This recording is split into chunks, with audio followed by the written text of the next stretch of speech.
ఇలా అవుతుందని అస్సలు ఎక్స్పెక్ట్ చేయలేదు.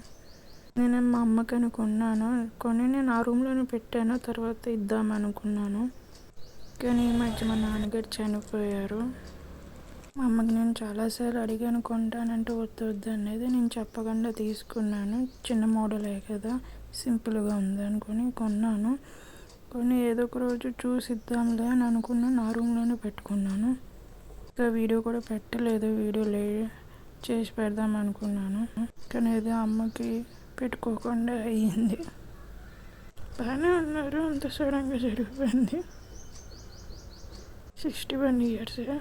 కానీ ఏమో ఏ బాధ కష్టం లేకుండా వెళ్ళిపోయారులే. అంత 15 minutes, పావు గంటలో జరిగిపోయింది. బ్రెయిన్ స్ట్రోక్ అన్నారు. ఏదమ్మ పెట్టుకోకుండా అయ్యింది. అది ఇంకా బాధగా ఉంది. ఇంకా వేరే లాకెట్ కూడా చూసి పెడదాం అనుకున్నాను. ఇలా అయింది. మిస్ యూ నాన్న.